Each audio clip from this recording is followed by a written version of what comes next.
अमित और प्रिया अपने नए फ्लैट में खड़े थे। सूरज की रोशनी खिड़कियों से अंदर आ रही थी। उनका अपना घर, आखिरकार सालों की बचत के बाद यह पल आया था। अमित ने प्रिया के चारों ओर अपना हाथ डाला। हमने कर दिखाया, उसने अपनी आवाज में गर्व के साथ कहा। प्रिया मुस्कुराई। इन खाली कमरों में अपने भविष्य की कल्पना कर रही थी। उन्होंने सामान खोला। फ्लैट धीरे धीरे उनका होता जा रहा था और हंसी गूंज रही थी। उस रात उन्होंने फर्श पर पिज्जा खाया। बाहर शहर की लाइटें टिमटिमा रही थीं। सब कुछ परफेक्ट लग रहा था। लेकिन जैसे ही वे बिस्तर पर लेटे, फ्लैट में एक गहरी खामोशी छा गई। बिल्डिंग पुरानी थी, खामोशी लगभग अजीब थी। ऐसा लग रहा था जैसे दीवारें किसी चीज का इंतजार कर रही हों। थके हुए अमित और प्रिया सो गए, अपने नए घर के रहस्यों से अनजान। पहली रात शांतिपूर्ण थी, लगभग ज्यादा ही शांतिपूर्ण। वे गहरी नींद में सो रहे थे, अंधेरे में छिपी हुई मौजूदगी से बेखबर।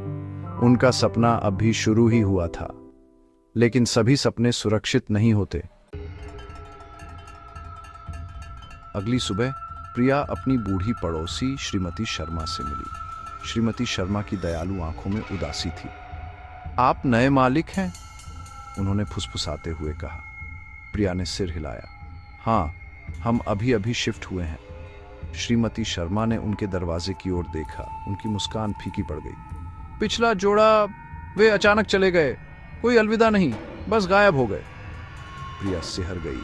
इसे गपशप समझकर टाल दिया। उसने अमित को बताया, जो हंसा। बूढ़े लोगों को कहानियां पसंद होती हैं, चिंता मत करो। लेकिन बाद में एक सख्त चेहरे वाले पड़ोसी ने अमित को रोका।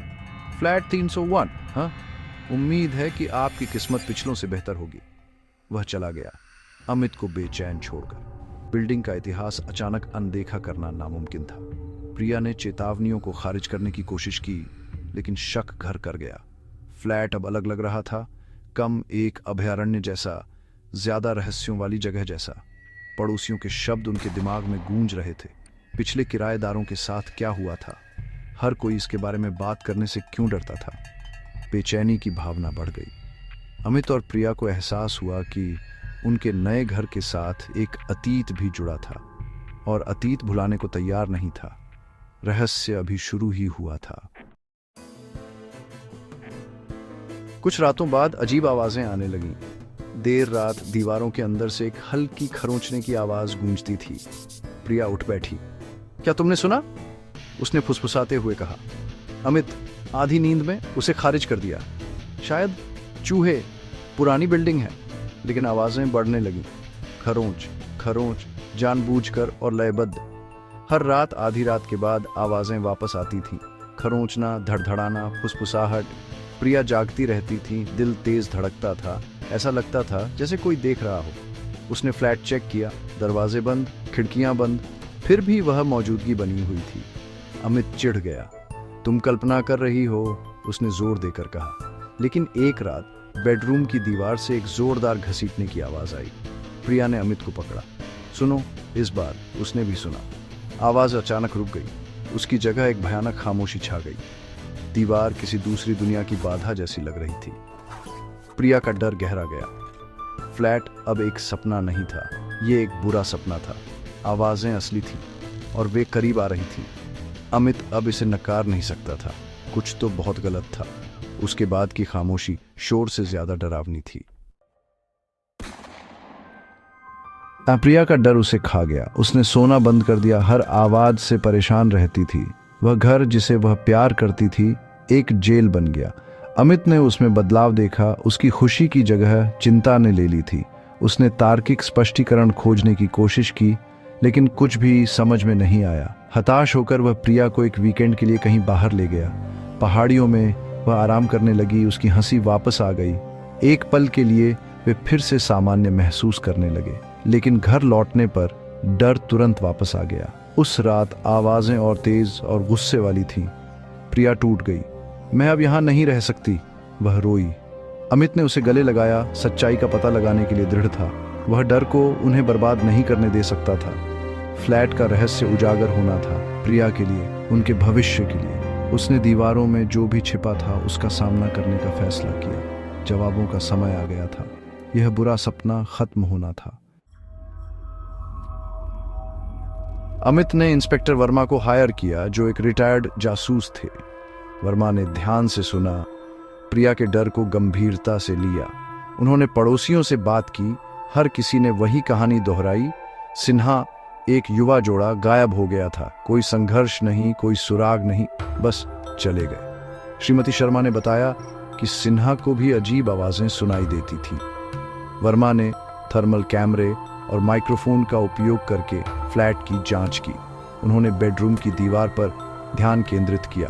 अजीब रीडिंग मिली। एक हिस्सा खोखला लग रहा था। वर्मा ने दीवार पर अपना कान लगाया और एक हल्की सी हवा का झोंका सुना जहां कोई खिड़की नहीं थी। अमित और प्रिया को पहली बार उम्मीद महसूस हुई। किसी ने उन पर विश्वास किया। वर्मा की शांत उपस्थिति आश्वस्त करने वाली थी। उन्होंने सच्चाई का पता लगाने का वादा किया। दीवार कुछ छिपा रही थी। रहस्य गहरा गया। वर्मा रहस्य उजागर करने की तैयारी कर रहे थे। फ्लैट की सच्ची कहानी सामने आने वाली थी। अमित और प्रिया ने खुद को तैयार किया। जवाब उनकी पहुंच में थे, लेकिन कुछ सच अज्ञात से ज्यादा डरावने होते हैं। यहां कुछ है, वर्मा ने दीवार का निरीक्षण करते हुए कहा। वह हिस्सा कुशलता से प्लास्टर किया गया था, लेकिन असली नहीं था। यह एक झूठी दीवार है, उन्होंने समझाया। कुछ छिपाने के लिए बनाई गई है।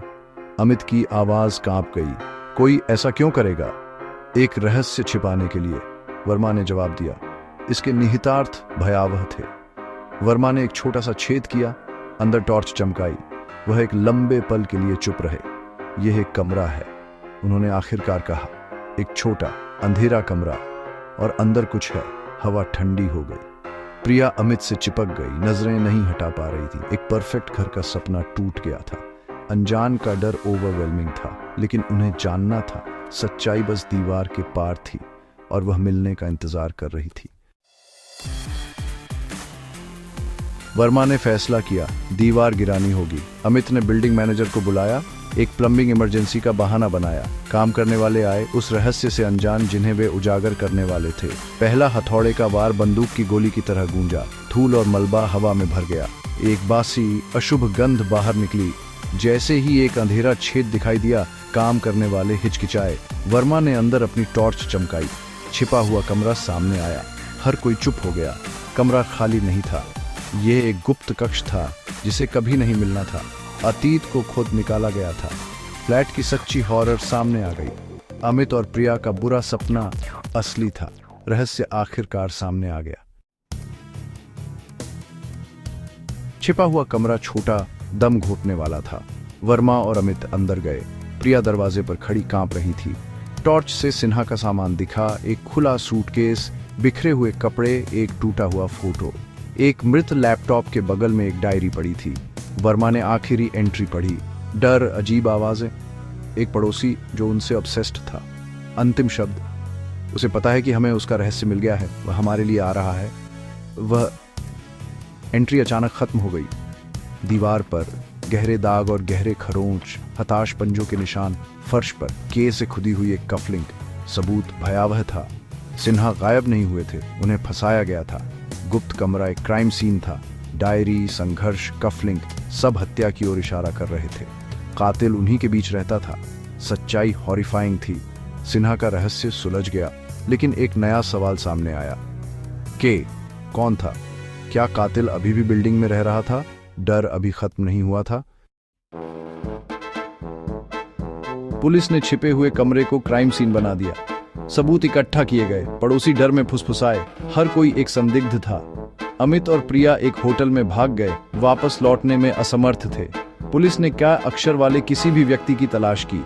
5वीं मंजिल पर मिस्टर खन्ना से पूछताछ की गई, लेकिन कुछ भी साबित नहीं हुआ। केस खुला रहा। कातिल अभी भी बाहर था। अमित और प्रिया ने नुकसान में फ्लैट बेच दिया, बहुत दूर चले गए, लेकिन सवाल उन्हें परेशान करता रहा। कातिल कौन था? क्या वह अभी भी बिल्डिंग में रह रहा था? सबके सामने छिपा हुआ था? सच्चाई कभी नहीं मिली। रहस्य बना रहा, अनसुलझा। कुछ रहस्य दफन रहते हैं और कुछ बुरे सपने कभी खत्म नहीं होते।